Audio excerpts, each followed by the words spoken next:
Okay, we've got two brand new 130 amp hour leisure batteries, which you can isolate here.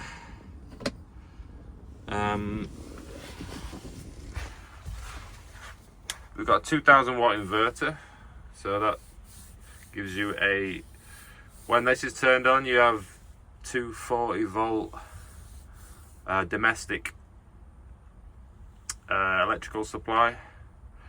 That's obviously going to draw from your batteries there. 2000 watts enough to run just about anything. Blenders, vacuum cleaners even. I wouldn't recommend running a vacuum cleaner off it for too long there.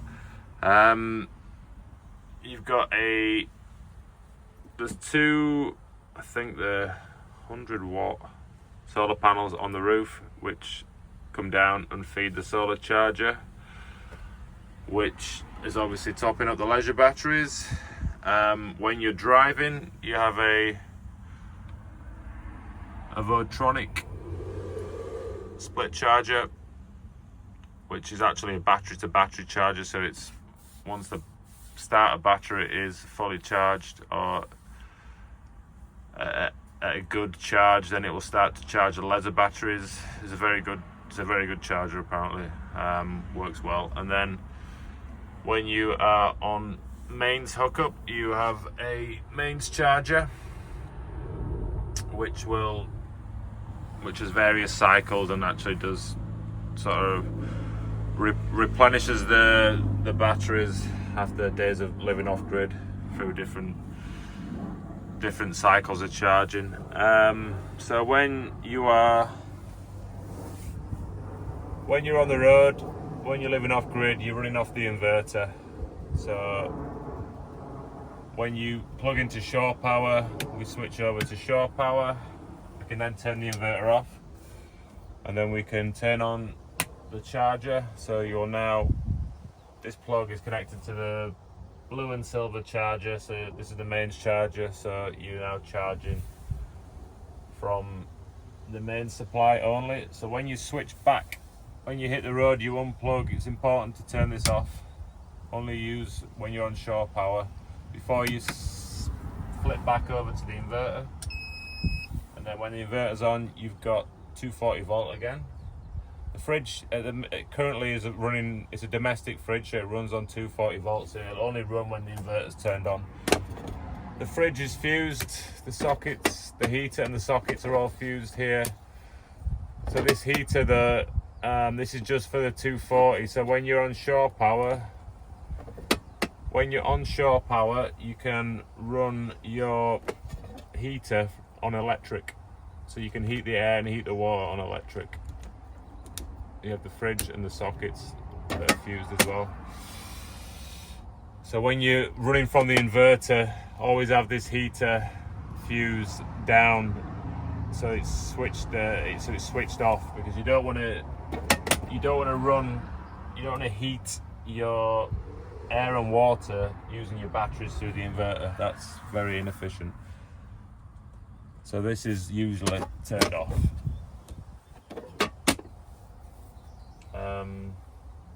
All the 12 volt fuses at the back.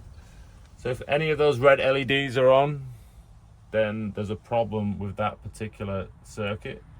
You've got the spotlights, you've got the Truma heater, you've got the USB sockets, which all run off the 12 volt system for efficiency. So off the batteries. Everything's fused, so you should know if you've got a problem, you'll get a red light.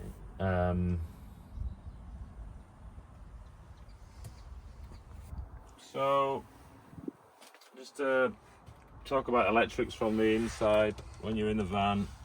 So if you want to know what the battery's doing, you need to always, at the minute we're charging from solar. On the left we've got 22.3 volts coming in at 1.5 amps, so we're getting a good feed on a sunny day, which is, the battery's super happy, even though the inverter's running. When the inverter is running and you're drawing, you're going to get a false reading. It's going to stay slightly lower than what it's actually at, but that's doing really well, 13.8. let your batteries ever go below 12. That smiley face will turn to a sad face, and that means you need to charge your batteries, whether that's by the engine or via the shore power is up to you. Here we have the gauge for the gas, the LPG gas underneath. Obviously when it's full you get full green bars. When it's empty you'll get one red light, but you'll actually get quite a bit of gas on a red light. This is the water system. On the left is the fresh water tank, which is currently 3/4 full thereabouts, and the grey water tank is empty. When the grey water tank is close to being full, this light will go red. But to see the fresh water tank you have to press the button. The heater. And the switch is, yeah, the Truma. So this is the Truma heater. We press it once. Okay, the camper van, when that's flashing, you go into that. This is the heating for the van, so it's currently off, and now you can set your temperature to whatever you like. The thermometer for the temperature is here. Possibly not the best the best place for it. I'm not sure where the optimal place would be. You could relocate that. And then you can also heat your water. So it's currently off. Put it on eco, it'll heat it. It'll heat it occasionally to a lower temperature, I think, and then you can have it on hot where it'll just keep it hot all the time. Less efficient, but you know, why not? And then boost. So if you hit the button again on boost, it'll kick in straight away and start heating the water. 10 minutes later you could have a red hot shower. Okay, I'm gonna turn that back off. Yeah, cool. Okay, and then if you need to turn it to, okay, when you're on mains hookup and you want to run your heating from the electric, or you want to heat your van on electric, you need to change the input setting. So it's currently on gas. You can have it on mix so it works on both, so you get electric and gas. And then electric 1 or electric 2, I'm not sure what the difference is there, but if you have it on one of these settings, probably electric 2 is more powerful, it'll draw more. And then, so at the minute we're not hooked up to electric, so we just have it on gas. And then your fan is the 4th setting. And then basically, no, that's not your fan.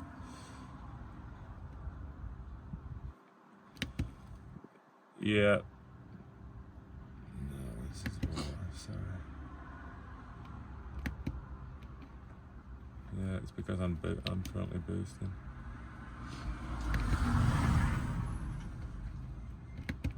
Okay. We're going to fan, we can have it on vent. Don't fully understand that. Okay.